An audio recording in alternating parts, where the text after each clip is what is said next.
জানেন কি চাঁদ সওদাগর কেন মা মনসার পুজো করতে চাননি? পুরো পৌরাণিক কাহিনী এবং লোককাহিনী রইল আজকের এই ভিডিওর মাধ্যমে।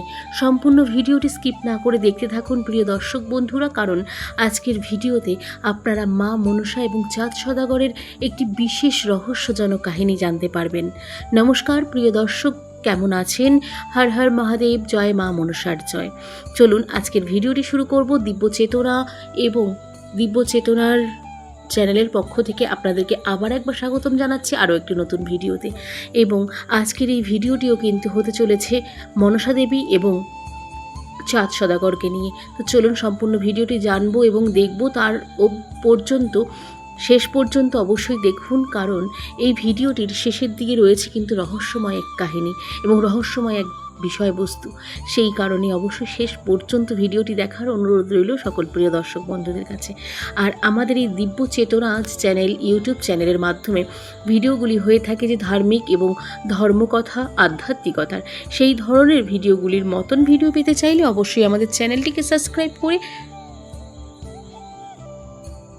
পাশে থাকা বেল নোটিফিকেশনটি অন করে রাখতে ভুলবেন না প্রিয় দর্শক বন্ধুরা। চলুন আজকের ভিডিওটি শুরু করি। আপনি কি জানেন, বাংলার এক সময়ের অত্যন্ত ধনী ও প্রভাবশালী বণিক ছিলেন চাঁদ সওদাগর। তিনি ছিলেন মহাদেবের পরম ভক্ত, কিন্তু একদিন তার সামনে এমন এক দাবি এলো যা তিনি কোনোভাবেই মেনে নিতে রাজি হলেন না। তাকে বলা হলো মা মনসার পুজো করতেই হবে, কিন্তু চাঁদ সওদাগর সরাসরি সেই দাবি প্রত্যাখ্যান করলেন। আর তারপরেই শুরু হলো এক ভয়ঙ্কর সংঘাত। সেই সংঘাতের সঙ্গেই একদিকে মহাদেবের ভক্ত চাঁদ সওদাগর, অন্যদিকে নাগদেবী হিসেবে পূজিত মা মনসা। এই বিরোধের পরিণতি এতটাই ভয়াবহ হয়েছিল যে চাঁদ সওদাগরের পরিবারের একের পর এক বিপদের মুখে পড়তে শুরু করলেন। কিন্তু প্রশ্ন হলো, চাঁদ সওদাগর কেন মনসা দেবীর পূজা করতে চাননি? আজকের ভিডিওটিতে শুনুন সেই সম্পূর্ণ কাহিনী।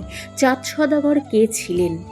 বাংলার লোকসাহিত্য এবং মনসা মঙ্গল কাব্য ধারণার চাঁদ সওদাগর ছিলেন একজন অত্যন্ত ধনী এবং প্রভাবশালী ব্যক্তি, বণিক। তিনি ছিলেন শিবের একনিষ্ঠ ভক্ত। তার জীবনের সবচেয়ে বড় পরিচয় ছিল তিনি শুধুমাত্র মহাদেবের আরাধনা করতেন। তার কাছে নিজের ইষ্টদেবতার প্রতি ভক্তি ছিলেন অটুট। কিন্তু ঠিক সেই সময়ই তার জীবনে প্রবেশ করলেন মা মনসা। মনসা দেবী কেন চাঁদ সওদাগরের পুজো চাইলেন? বাংলার মনসামঙ্গল কাব্যের যে কাহিনী রয়েছে, সেই কাহিনীর বিভিন্ন সংস্করণে ঘটনাগুলির বিবরণের কিছুটা আলাদা, তবে মূল আখ্যানের একটি গুরুত্বপূর্ণ অংশ হলো মনসা দেবী চেয়েছিলেন চাঁদ সওদাগর তার পূজা করুন এবং তাকে দেবী হিসেবে স্বীকৃতি করুন। কিন্তু চাঁদ সওদাগর তা মেনে নিলেন না। তিনি বললেন, আমি মহাদেবের একনিষ্ঠ ভক্ত, আমার পূজা যদি কেউ না পায় তিনি আমার আরাধ্য দেবাদিদেব মহাদেবী শুধুমাত্র পাবে। এই প্রত্যাখ্যানে ধীরে ধীরে সংঘাতের জন্ম নেয়। শুরু হলো অহংকারের সংঘাত। এখানেই একটি বিশেষ খুব গুরুত্বপূর্ণ বিষয় দেখা গেল। এই কাহিনীটিকে শুধুমাত্র চাঁদ সওদাগর ভালো, মনসা দেবী খারাপ এভাবে দেখালে গল্পটি গভীরতা বোঝা একদম সম্ভব নয়। কারণ মঙ্গল কাব্যের কাহিনীতে দেবী নিজের প্রতিষ্ঠা ও পূজা পাওয়ার অধিকারের প্রতিষ্ঠা করতে চেয়েছেন, আর চাঁদ সওদাগর নিজের ইষ্ট দেবতার প্রতি ভক্তি থেকে মনসা দেবীর পূজা প্রত্যাখ্যান করেন। দুই পক্ষের এই অনমনীয় অবস্থার থেকেই শুরু হয় বিপর্যয়। চাঁদ সওদাগরের জীবনের আসলো তখনই বিপত্তি। কাহিনী অনুযায়ী মনসা দেবীর সঙ্গে বিরোধের পর চাঁদ সওদাগরের জীবনে একের পর এক বিপদ কিন্তু আসতে থাকে। তার সম্পদ, ব্যবসা, পরিবার সব কিছুই বিপর্যয়ের মুখে পড়ে যায়। কিন্তু এত কিছুর পরেও চাঁদ সওদাগর নিজের অবস্থান থেকে সরে আসেননি।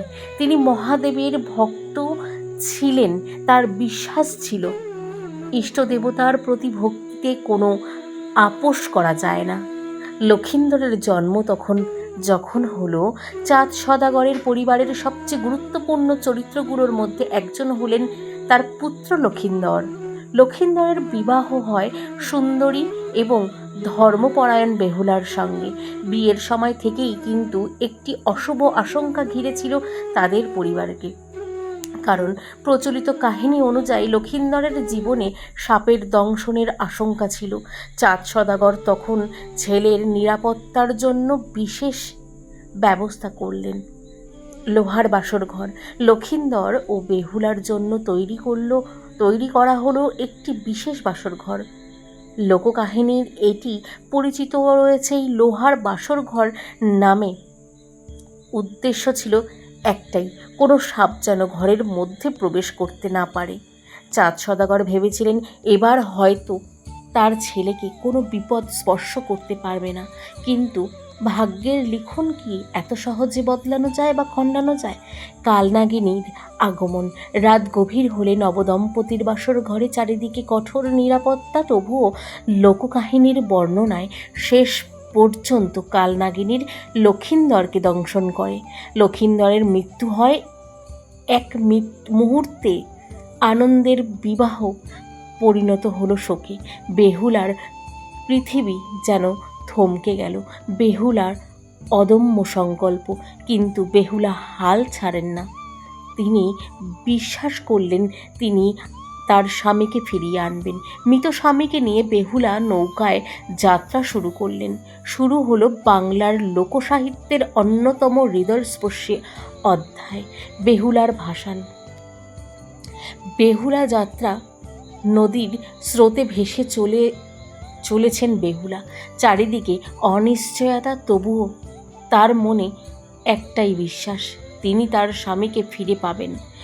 দীর্ঘ যাত্রার পর তিনি দেবলোকের কাছে পৌঁছানোর সুযোগ পান। এমনটাই বর্ণিত হয়েছে মনসামঙ্গল কাহিনীর বিভিন্ন সংস্করণে। সেখানে বেহুলা তার স্বামীর প্রাণ ফিরে পাওয়ার জন্য প্রার্থনা করেন। তার ভালোবাসা, সাহস এবং অটুট বিশ্বাসের দেবতারা সন্তুষ্ট হন। শেষ পর্যন্ত কি হলো? কাহিনীর পরবর্তী অংশে বেহুলার প্রার্থনা সফল হয় এবং লক্ষিন্দরকে ফিরে পান জীবনে। চাঁদ সদাগরের পরিবারের ফিরে আসেন আনন্দ, কিন্তু এখানেই শেষ নয়। মনসা দেবীর পুজোর এই প্রশ্নটি তখনও রয়ে গেছে। শেষ পর্যন্ত চাঁদ সদাগরকেই মনসা দেবীকে স্বীকার করতে হয়, এমনটাই মনসামঙ্গল আখ্যানের অন্যতম গুরুত্বপূর্ণ পরিণতি। তবে কাহিনীর একটি বিশেষ দিক হলো চাঁদ সদাগর পুরোপুরি নিজের বিশ্বাস বিসর্জন দেননি। প্রচলিত কাহিনীতে বলা হয় তিনি মনসা দেবীকে বাম হাতে বা অনিশ্চয়তা সূচকভাবেই কিন্তু পূজা করেছিলেন। এই ঘটনাই চাঁদ সদাগরের চরিত্রকে আরও আকর্ষণীয় করে তোলে। এই কাহিনীর আসল শিক্ষা কি? বন্ধুরা, এই গল্প শুধু একজন বণিক আর একজন দেবীর বিরোধের গল্প নয়। এর মধ্যে রয়েছে ভক্তি, অহংকার, বিশ্বাস, পরীক্ষা এবং শেষ পর্যন্ত স্বীকৃতির গল্প।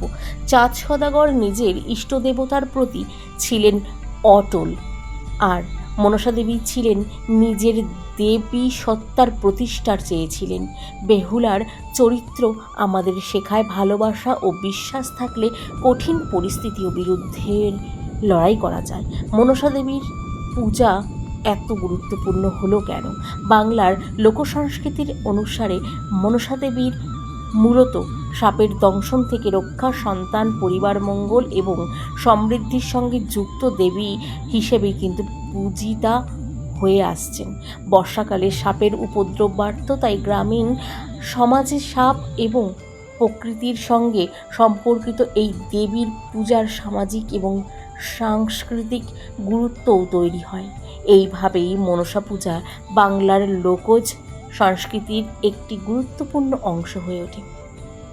শেষে একটি কথা বলবো বন্ধুরা, তাহলে আজকের কাহিনী থেকে আমরা জানলাম চাঁদ সদাগর কেন মনসা দেবীর পূজা করতে চাননি, কিভাবে তার মধ্যে বিরোধ তৈরি হয়েছিল কিভাবে লক্ষিন্দরের মৃত্যু হয়েছিল এবং কিভাবে বেহুলার অদম্য ভালোবাসা এবং সাহস পুরো কাহিনীকে অন্যদিকে নিয়ে যায়।